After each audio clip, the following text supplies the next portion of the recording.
Nah, mulai tahun 2023 tenaga honorer ataupun TKS itu akan dihapus, kemudian akan diganti dengan CPNS ataupun P3K.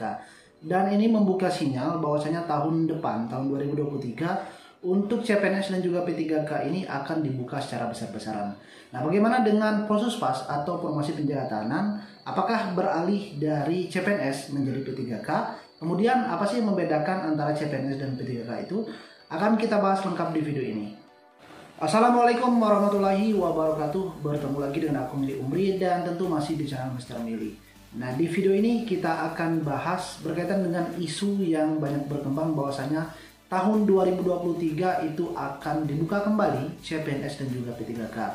Kemudian untuk tahun depan atau tahun 2023 juga bahwasanya tenaga honorer dan juga TKS itu akan dihapus dan akan digantikan menjadi CPNS dan juga P3K. Hal itu juga sesuai dengan surat edaran yang dikeluarkan oleh Menpan RB tanggal 31 Mei 2022 bahwa pemerintah akan menghapus tenaga honorer mulai tahun 2023 yang ada hanya PNS dan juga P3K. Nah, sebelum kita membahas lebih jauh, kita ketahui dulu apa yang membedakan antara CPNS dan juga P3K. Mungkin dari kalian masih banyak yang bingung atau belum tahu perbedaan antara CPNS dan juga P3K ini bagaimana. Yang pertama adalah CPNS ataupun nantinya diangkat menjadi PNS dan juga P3K merupakan aparatur sipil negara yang diatur dalam Undang-Undang ASN nomor 5 tahun 2014. Pada undang-undang tersebut dijelaskan bahwasannya aparatur sipil negara atau yang selanjutnya disingkat dengan ASN adalah profesi bagi pegawai negeri sipil atau PNS dan pegawai pemerintah dengan perjanjian kerja atau P3K yang bekerja pada instansi pemerintah. Nah, jadi sudah jelas bahwa CPNS atau PNS kemudian P3K atau PPPK ini merupakan seorang aparatur sipil negara. Mereka sama kedudukannya. Tetapi ada yang membedakan antara CPNS dan juga P3K ini. Untuk persyaratan dan juga dokumen mendaftar CPNS dan juga P3K ini sebenarnya sama. Kalian membutuhkan seperti KTP, kemudian kartu keluarga, ijazah, dan juga pas foto, serta beberapa persyaratan sesuai dengan instansi yang kalian lamar atau promosi yang kalian lamar. Nah, jadi secara garis besar untuk dokumen ataupun persyaratan ini sama antara CPNS dan juga P3K. Nah, untuk tahapan tesnya ini ada sedikit perbedaan antara tahapan tes PNS atau CPNS dan juga P3K. Untuk tahapan tes CPNS ini terdiri dari 3 tahapan. Pertama, tahapan seleksi administrasi, yakni kalian mengisi data diri melalui pendaftaran online laman sscsn.bkn.go.id. Kemudian seleksi kompetensi dasar, yakni melalui sistem tes SKDCAT, dan terakhir adalah seleksi kompetensi bidang. Nah, pada seleksi kompetensi bidang ini tergantung dari bidang formasi yang kalian lamar. Jadi setiap formasi memiliki tes SKB atau seleksi kompetensi bidang yang berbeda-beda. Misalnya seperti formasi penjaga tahanan itu ada tes fisik, kemudian perawat mungkin nanti ada praktek, ataupun mungkin CPNS dari formasi-formasi lainnya itu tergantung dari instansi ataupun formasi yang kalian lamar pada seleksi kompetensi bidangnya. Nah, sedangkan untuk P3K atau pegawai pemerintah dengan perjanjian kerja ini tahapan tesnya cuma ada 2 atau hanya ada 2 tahapan tes seleksinya. Yang pertama seleksi administrasi itu masih sama, mendaftar melalui laman sscsn.bkn.go.id, kemudian kalian memilih P3K sesuai dengan formasi yang kalian lamar atau P3K yang ingin kalian lamar. Kemudian dilanjutkan dengan seleksi kompetensi terdiri dari manajerial, teknis, dan juga sosial kultural. Nah, jadi untuk tahapan tes PNS, CPNS, dan juga P3K itu berbeda dari tahapan tesnya. Selanjutnya untuk usia melamar CPNS dan juga P3K. Untuk CPNS itu usia melamar minimal 18 tahun dan maksimal 35 tahun. Tetapi untuk P3K itu usia melamar P3K itu minimal 20 tahun dan maksimal 1 tahun sebelum batas usia tertentu pada jabatan yang akan dilamar. Jadi untuk kalian yang ingin mendaftar P3K ini, walaupun umur kalian misalnya 58 tahun, itu masih bisa karena batas terakhirnya adalah 1 tahun sebelum pensiun. Misal kalau satu jabatan atau suatu jabatan itu 60 tahun terakhir pensiun, berarti umur 59 kalian masih bisa untuk mendaftar P3K. Tetapi kalau CPNS itu batas maksimal mendaftar CPNS ini adalah 35 tahun. Dan untuk penjaga tahanan itu dengan kualifikasi ijazah SATA seperti formasi penjaga tahanan dan pemeriksa keimigrasian itu maksimalnya adalah 28 tahun. Nah, kalau tadi kita bahas usia minimal melamar CPNS dan juga P3K, sekarang kita bahas usia maksimal pensiun dari CPNS ataupun PNS dan P3K ini. Kalau usia pensiunnya adalah untuk PNS itu 58 tahun bagi pejabat administrasi dan 60 tahun bagi pejabat pimpinan tinggi. Sedangkan dalam P3K itu 58 tahun bagi pejabat fungsional ahli muda, pejabat fungsional ahli pertama, dan pejabat fungsional kategori keterampilan.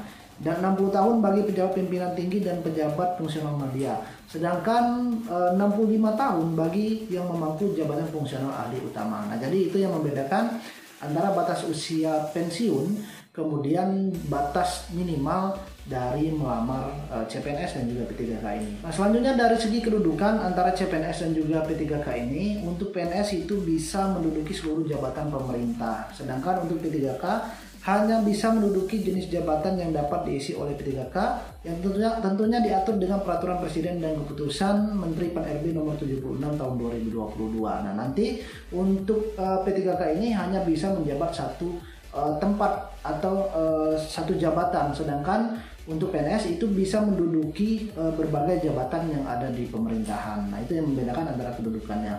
Dan juga untuk PNS ini bisa mengajukan pindah. Jadi misalnya dari satu instansi, dari satu wilayah ke wilayah lainnya, itu bisa asalkan masih dalam ranah satu instansi. Atau bisa juga dalam ranah instansi lain, tetapi nanti ada peraturan-peraturan yang tentu akan diurus ataupun mungkin akan dilalui. Sedangkan untuk P3K ini itu tidak bisa. Walaupun kalian sudah lolos P3K di kantor A, kalian mau pindah kantor B itu tidak bisa. Kalaupun kalian pindah ataupun pindah wilayah, maka itu secara otomatis kalian keluar atau diberhentikan dari P3K ini. Selanjutnya dalam hal pemberhentian hubungan kerja antara PNS dan juga P3K ini. Untuk PNS itu ada pemberhentian dengan predikat tertentu, misalnya bermasalah atau melanggar pasal dan undang-undang, atau misalnya terjerat kasus hukum. Kemudian PNS juga diberhentikan dengan hormat karena meninggal dunia atas permintaan sendiri atau pensiun dini, mencapai batas usia pensiun, kemudian perampingan organisasi atau kebijakan pemerintah yang mengakibatkan pensiun dini. Kemudian yang terakhir adalah tidak cakap jasmani atau rohani sehingga tidak dapat menjalankan tugas dan kewajibannya. Nah, itu pemberhentian dalam PNS. Untuk P3K, pemberhentiannya karena pemutusan hubungan perjanjian kerja dengan predikat tertentu. Untuk P3K ini masa kerjanya minimal 1 tahun dan maksimal 5 tahun. Nah, itu bisa diperpanjang tentunya dengan ketentuan-ketentuan dari pejabat pembina kepegawaian atau PPK. Nah, kemudian untuk pemutusan hubungan kerja dari P3K ini juga karena meninggal dunia, kemudian atas permintaan sendiri atau perampingan organisasi dan tidak cakap jasmani atau rohani. Nah, yang terakhir dalam sistem penggajian antara PNS dan juga P3K ini terdapat perbedaan. Untuk PNS dan juga P3K ini hanya pada jaminan pensiun. Sedangkan untuk seperti gaji pokok, kemudian tunjangan kinerja, kemudian tunjangan kemahalan itu sama-sama memiliki antara P3K dan juga dari PNS ini. Nah, kita dapat melihat bahwasanya untuk P3K ini juga dibagi menjadi dua, yakni P3K guru dan juga P3K non guru. Nah, ini memiliki peraturan berbeda-beda. Untuk P3K guru ini biasanya itu diminta guru honorer di sekolah negeri ataupun swasta termasuk untuk guru ex tenaga honorer kategori K2 yang belum pernah lulus seleksi menjadi PNS atau P3K di tahun sebelumnya. Nah, mereka juga untuk P3K guru ini sudah terdaftar di data pokok pendidikan atau Dapodik dan tentunya lulus pendidikan profesi PPG atau profesi guru yang saat ini tidak mengajar, dan kalian juga diwajibkan untuk lulusan minimal strata 1 atau sarjana. Sedangkan untuk P3K non guru atau P3K umum ini biasanya ada peraturan tersendiri ataupun persyaratan tambahan yang diminta. Seperti paling singkat 3 tahun di bidang kerja yang relevan dengan jabatan fungsional yang ingin dilamar. Kemudian paling singkat juga 5 tahun di bidang kerja yang relevan dengan jabatan fungsional yang dilamar untuk jenjang mahir, penyeli ahli muda dan juga ahli media. Dan ada beberapa dari jabatan fungsional tertentu dari P3K ini yang meminta kalian untuk melampirkan sertifikat sesuai dengan jabatan yang dilamar nantinya. Nah, untuk jabatan P3K yang bisa diisi itu diatur dalam keputusan Permen RB nomor 76 tahun 2022. Ini ada sekitar 187 jabatan P3K yang bisa diisi untuk kalian yang nantinya ingin melamar P3K ini. Nah, itu tadi beberapa perbedaan antara PNS atau CPNS dan juga P3K ini. Dan aku dapat menyimpulkan atau kita buat kesimpulan untuk PNS itu berstatus pegawai tetap. Sedangkan untuk P3K ini berstatus pegawai pemerintah dan perjanjian kerja atau pegawai kontrak dalam jangka waktu tertentu. Minimal itu 1 tahun dan maksimal 5 tahun dan dapat diperpanjang sesuai dengan kebutuhan. Untuk gaji, tunjangan, kemudian untuk cuti, kemudian pengembangan kompetensi itu ada antara CPNS atau PNS dan juga P3K ini. Untuk jaminan pensiun ini PNS ada dan juga P3K itu tidak ada. Dan juga untuk pangkat dan jenjang jabatan, untuk PNS itu memiliki pangkat, jenjang jabatan dan juga jenjang karir. Tetapi untuk P3K itu tidak ada yang namanya status pangkat ataupun pola karirnya, karena mereka hanya menjabati jabatan fungsional tertentu dan memiliki masa kontraknya atau masa kerjanya. Jadi mereka tidak memiliki status pangkat ataupun pola karir seperti pada PNS. Dan untuk mutasi atau pemindahan kerja itu tidak ada pada P3K, sedangkan untuk PNS itu ada. Dan usia maksimal mendaftar itu 35 tahun, minimal 18 tahun untuk PNS. Kemudian untuk P3K itu minimal 20 tahun dan maksimal itu 1 tahun sebelum pensiun. Sekarang akan kita bahas apakah tahun 2023 yang rencananya CPNS dan juga P3K ini akan dibuka karena tidak ada yang namanya tenaga honorer ataupun TKS lagi.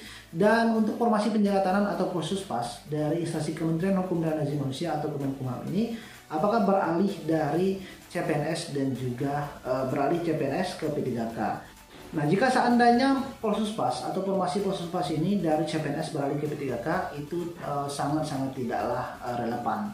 Karena notabene bahwa penjaga tahanan ini kebanyakan mereka bekerja di lapas dan rutan yang menjaga warga binaan pemasyarakatan ataupun tahanan, dan mereka juga memiliki akses yang terbatas atau tertutup karena tidak semua orang bisa mengakses ke dalam ataupun keluar dari lapas ataupun rutan nantinya. Nah, jika beralih seorang Polsuspas statusnya dari PNS ke P3K, sangatlah dikhawatirkan nantinya mereka karena memiliki masa kerja yang dibilang itu di bawah 5 tahun atau maksimal 5 tahun. Jadi tanggung jawab yang benar-benar harus dijaga di dalam rutan ataupun lapas dikhawatirkan itu terjadinya masalah. Karena suatu saat karena mereka merasa ini kontrak ataupun ada batasan waktu dalam bekerja menjadi seorang P3K, tentu mereka bisa lalai untuk bekerja. Nah, ini yang dikhawatirkan nantinya jika status CPNS atau PNS dari formasi penjabatan ini berubah menjadi statusnya P3K. Tapi mungkin untuk jabatan-jabatan lainnya di instansi Kemenkumham ini itu bisa saja nantinya dialihfungsikan dari CPNS menjadi P3K. Tetapi untuk formasi penjaga tanah atau Polsuspas ini sangat-sangat tidak relevan jika nantinya CPNS status penjaga tanah ini dari CPNS dialihkan menjadi P3K. Oke, mungkin cukup sekian informasi dari aku terkait dengan perbedaan CPNS atau PNS dan P3K ini. Nah, jika masih ada pertanyaan yang kurang jelas atau hal yang ingin kalian tanyakan, silakan tulis di kolom komentar. Dan aku mau lihat jawaban dari kalian. Apakah kalian tahun depan 2023 seandainya nanti dibuka, kalian mau mendaftar PNS atau CPNS dan juga P3K ini? Jadi silakan tulis di kolom komentar.